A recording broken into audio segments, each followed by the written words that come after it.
Abra sua Bíblia, Evangelho de Jesus Cristo, conforme escreveu João, capítulo de número 6.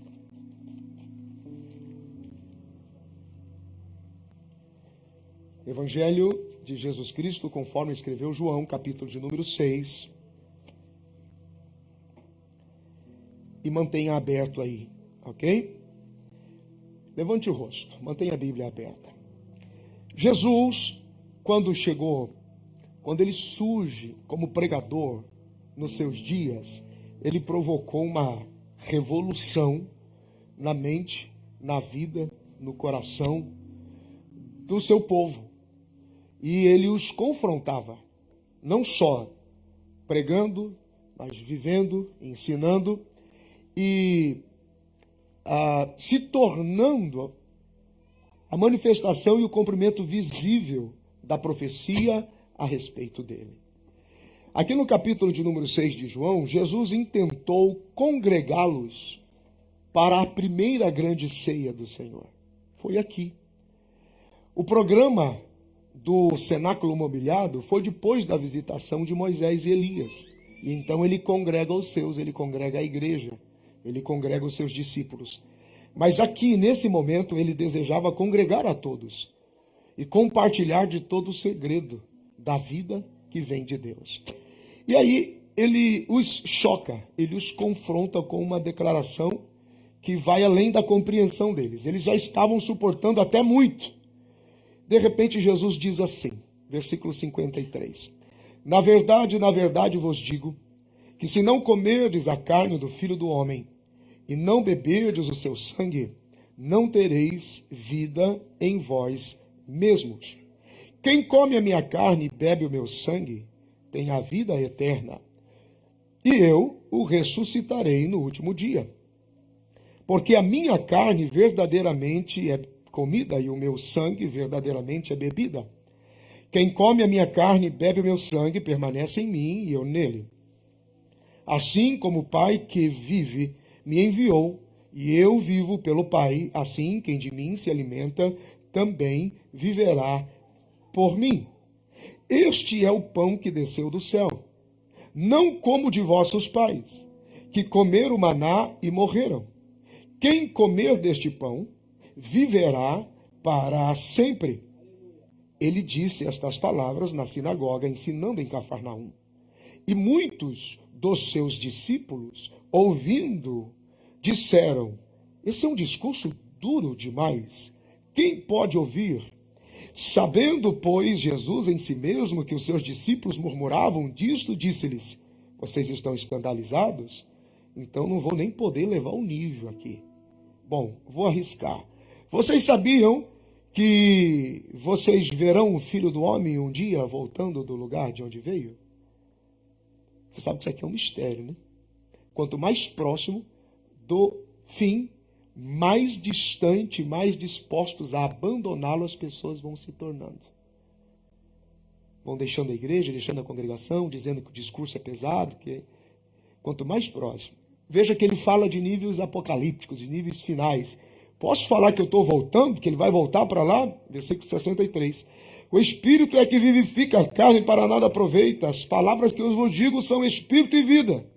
Mas há alguns de vós que não creem. Porque bem sabia Jesus desde o princípio quem eram os que não criam e quem era o que havia de entregar.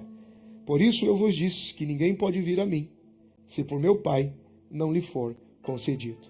E foi então que muitos, daqueles que se diziam discípulos, desistiram dele, voltaram atrás e já não andavam mais com ele. Diga graças a Deus. Bom, a reflexão é prática, ela é simples, já eu prevendo a dinâmica de hoje, mas é tão intensa quanto. Preste atenção. Jesus os choca com a declaração de comer a sua carne e beber o seu sangue. Eles estão desesperados com Jesus. Você sabe que quando Deus cria um homem, não estava inserido no cardápio do homem comer carne e beber sangue. O homem era potencialmente vegetariano. A Bíblia diz no livro do Gênesis, no capítulo de número 1, no capítulo de número 2, versículo 16 diz, tudo isto que está nas árvores, todas as árvores, boa para se comer, aquilo que nasceu da terra, aquilo que é erva, aquilo que é verde, tudo isso que eu fiz brotar, comam e vivam disso. Em nenhum momento o Senhor disse assim, e comam os animais também. Ele disse, coma só do fruto das árvores. Coma só livremente de tudo que eu plantei no jardim. Só vai ser introduzido o animal depois do dilúvio. No livro do Gênesis, no capítulo de número 9, só então depois é que é introduzido os animais. E o Senhor os convida nessa proporção. Gênesis 9:3. Agora, a partir de agora, tudo que se move, tudo que é vivente, será para o vosso mantimento. Tudo vos tenho dado, semelhante à erva verde, que eu disse lá no princípio. Agora podem comer. Porém, com algumas observações. Versículo 4. A carne, porém, com o sangue, a carne, porém, com a vida, isto é, com o sangue, não coma dela. Versículo de número 6. Quem derramar o sangue do homem, pelo homem o seu sangue será derramado, porque Deus fez o homem conforme a sua imagem. Diga graças a Deus. O que é que Jesus estava dizendo? Lembra quando eu disse a vocês que quando Deus criou o homem, ele disse, não é bom que o homem esteja só. O homem não foi feito para a solidão. Não significa que a adjutora idônea seria necessidades fisiológicas somente. Mas é porque o homem sozinho com Deus continua sozinho. Vou falar de novo. Tem gente olhando para o lado. Demora um pouquinho. Tem que acostumar com a palavra. Porque essa ideia não é minha. Essa ideia é de Deus. Como é que Deus cria um indivíduo? Põe no jardim. Dá um jardim para ele. Dá comida para ele. Visita ele todo dia. E ainda Deus olha para ele e diz, esse cara está sozinho. Esse cara está sozinho. E não era por mulher não, brother. Vigia, obreiro. Você esboça a primeira emoção do seu coração. Fica quietinho. Tudo que é imediato é que está mais latente. Não é pela necessidade de mulher não, gente. Porque se fosse por mulher, quem sentiria necessidade era o homem. Quando é que na Bíblia que o homem olhou para Deus dizendo, todos os animais têm fêmea e eu não tenho uma mulher para mim? O homem nunca reclamou de nada. Nunca reclamou de nada. Só depois do pecado como reclama. Foi Deus quem se reúne na eternidade e diz, estou sentindo sozinho. Porque eu tenho vocês. Filho, Espírito, idoneidade, unidade. Eu não posso deixá-lo assim. Eu preciso que ele se identifique. Sabe o que Deus está dizendo? Que o homem sozinho com Deus continua sozinho. É por isso que quem se dá de doido, não, eu não preciso da igreja. Você já percebeu de pessoas que deixam de frequentar culto e depois fica falando por aí que as pessoas estão dizendo que ele sumiu, desviou, que ele está sozinho, ninguém se importa com ele? Se você não aparece, amigo, ninguém vai lembrar de você. Ninguém é obrigado a lembrar de quem não aparece. Isso é mania de gente com necessidade de ser endeusado. A Bíblia diz em Hebreus capítulo 10, versículo 24, 25 e 26, não deixe a congregação frequente para que seja admoestado em amor. Então não vem com esse negócio de que eu não preciso dos irmãos, eu não preciso da igreja, eu não preciso de ninguém, porque é eu e o Pai. Então fica com o Pai. O último que tentou se tornou Satanás. Se Deus instituiu relação e culto, por que você é o único que se isola? É melhor do que o que Deus pensa? Deus disse, ele está sozinho. Porque um homem sozinho com Deus viverá sozinho. Mas um homem com seu semelhante atrairá a presença de Deus. Deus olha para Moisés e diz, vai tirar o meu povo do Egito. Com quem? Comigo, eu e o Senhor. Sozinho. Mas diga que o eu sou te enviou. Eu e o Senhor. Tá bom, leva Arão com você. Será que eu preciso desenhar ou dá para entender? Como é que a gente vai alcançar as casas? Disse Jesus, de 2 em 2. De 2 em 2. Por que não foi um só com ele sozinho? É de dois em dois. Por que as pessoas querem se isolar? Porque não aguenta a admoestação do confronto. Percebe? Jesus diz, eu preciso que seja idôneo, não pela necessidade, mas por aquilo que se identificava. De dois em dois. O mandamento se estabelece em amar a Deus acima de todas as coisas, e depois ao próximo como a ti mesmo. Por que não era só amar a Deus e continuar sozinho? Não, come on. Não, ame a Deus e cuide da sua vida e deixe o seu semelhante. Não, ame a Deus e as pessoas. Porque se você não amar as pessoas, o seu amor a Deus é falso. Se você não amar as pessoas, o seu amor e a sua relação com Deus não existe. Se você amar somente a Deus e não cuidar, não se importar, não existe. Percebe? Jesus os deixa em desespero. Primeiro ele chega e diz assim, olha, eu sou o profeta que Moisés disse que viria. Já era difícil de engolir, mas começaram a aceitar. Tem mais alguma coisa que o senhor tem para falar para a gente? Bom, eu sou também o rei como Davi. Não, mas logo Davi e eu sou também o profeta maior do que todos os profetas.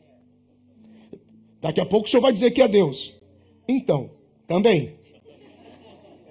Mas tem alguma coisa mais terrível que o senhor tem para dizer? Tem. Só continua comigo se comer da minha carne e beber do meu sangue. Aí eles entraram em desespero, porque judeu não come carne e sangue sufocada. Eles não comem esses elementos assim. O senhor quer acabar com a gente? Parece que eu vejo Pedro tentando conversar com ele de canto de barco e dizer assim, isso que o senhor está falando é simbólico, né? Porque os caras vão pirar. Melhora esse discurso. Entendeu? Ele está dizendo o seguinte, o pão que o pai de vocês comeram, os levaram no máximo ao sepulcro. O diabo sabia disso. Ele tenta Jesus dizendo, está com fome? Transforma essas pedras em pães. Jesus estava dizendo, esses pães, nessas pedras, me levam no máximo ao sepulcro. Mas a vida que eu tenho te leva além do sepulcro. Além do sepulcro. Jesus estava dizendo, vocês precisam comer da minha carne e beber do meu sangue. Mas os nossos pais comeram no deserto, comeram e morreram. Porque a sua religião e a sua capacidade de achar que sabe sobre Deus te leva no máximo ao sepulcro, irmão. Você não passa de lá. A única coisa que te leva além é a carne e o sangue dele. Sangue é vida. Só pode dar e tirar quem deu. É por isso que Deus não veio em luz. Deus veio em carne. Deus veio em semelhança para que pudesse nos reconciliar com ele. E quando nós comemos do corpo e bebemos do cálice com o símbolo do corpo e sangue, nós estamos dizendo, o túmulo não nos deterá. A morte não nos parará. O sepulcro não vai nos calar. Porque aquele que come e bebe do meu sangue, ainda que esteja morto, viverá. Diga graças a Deus. É por essa razão que para participarmos da ceia do Senhor, nós, a exemplo de Jesus, vamos ao batismo. Nosso primeiro batismo do ano será em fevereiro. Quero que você se prepare. Porque semelhante a eles sepultados na água, quando descemos o sepultamento, saindo da água, ressurreição, damos o nosso testemunho de que ele vive. É por isso que a religião durante muitos anos excluiu as pessoas da mesa. Quando você tinha um pecado, você entrava em disciplina, ficava 6 meses impedido de participar do pão e do cálice. Mais uma vez, eu peço perdão, em nome de Jesus, por toda a ignorância desse tempo. Quem foi que disse isso? Aquele que mais pecou, que um dia passou pelas águas. Você sabia que ele só te perdoa uma vez? Uma vez só. Ele ofereceu o sacrifício. Uma vez só. Tudo o que acontece depois é a nossa fragilidade em nos esquecer de que nascemos de novo. E que somos um com ele. Quando você esquece disso, você tem disposição para errar. Depois que você passa pelas águas, ninguém mais do que o mais e maior, talvez, pecador desta casa mereça desse pão e desse cálice. Pecado não é se ausentar porque pecou. Pecado é simplesmente se ausentar e desprezar o propósito de todo o sacrifício que derrubou o muro da separação e nos trouxe de volta para Deus. Quem é que disse isso? É por isso que esta noite, esta manhã, se você permanecer como você está, no pão que você come, é só até o sepulcro que ele vai te levar. Mas quando você come da carne e bebe do sangue, você vai além do sepulcro. Você tem a vida eterna. Coloque a mão direita no seu coração. Ministério de louvor, por favor. Pode estar aqui. Feche os teus olhos. O arrependimento não é pelos pecados cometidos. Você sabe qual é a maior disciplina do indivíduo? É porque todo aquele que nasceu de novo um dia, quando comete um delito, ele sabe que errou. E a disciplina mais dura é da consciência. Quando você diz assim: meu Deus, o que eu fiz? Ali começa todo o processo de restauração. Eu não preciso te prender 6 meses, eu não preciso te amarrar 10 meses, eu não preciso te fazer nada. Porque naquele instante, quando você diz: meu Deus, o que eu fiz? Ali a disciplina começou. Ali a correção começou. Ali a restauração começou. Talvez você tenha pecado tanto essa semana. Talvez você se tornou a pior pessoa esse mês. Mas eu tenho uma boa notícia para você. O sangue de Jesus Cristo te purifica de todo o pecado. Pecado é se ausentar da mesa. Pecado é desprezar todo o significado, todo o símbolo e todo o propósito. Coloque a mão direita no seu coração, feche os teus olhos. Em nome de Jesus. O pão da religião e da tradição te leva no máximo ao sepulcro. É por isso que há entre vós muitos doentes, muitos fracos e muitos que dormem.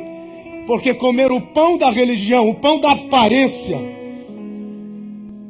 O sangue de Jesus Cristo nos purifica de todo pecado. Mas o pão e o sangue que você prova esta manhã te levam muito mais além, porque está repleto de significado. Ele entregou a sua vida, Ele morreu por você e por mim. E não há uma coisa que você faça que mude isso. Não há um pecado que você cometa que mude o amor que Ele tem por você. Não há um erro que você pratique que mude o sentimento que Ele tem por você. E não há nenhuma outra expressão de culto que possa fazê-lo amar mais do que você imagina. Ele simplesmente te ama e acabou. E o sangue de Jesus te purifica de todo o pecado. Esta manhã é manhã de cura, manhã de ser tocado, manhã de receber vida, manhã de receber vida em abundância, é manhã de alegria, porque Ele morreu por você e Ele te ama sem medidas. Ninguém esta manhã que passou pelas águas, que deu o seu testemunho, sepultura e ressurreição, deve se ausentar da mesa. Todos deverão provar da mesa. Alguns já foram embora, outros já foram atrás, outros já desistiram, mas você ficou, porque você sabe que só Ele tem palavra de vida eterna. Se acredita nisso, diga glória a Deus e aplauda Jesus com alegria. Vamos à mesa do Senhor. Oh, aleluia! Nós vamos preparar para a mesa. Quero que você adore a Jesus com o ministério de louvor. Quero que você se alegre. Quero que você celebre esta manhã. Quero que com alegria você tome do pão e tome do cálice. Sem arrependimento, sem medo, sem temor, sem vergonha, sem acusação. Não há nenhuma acusação.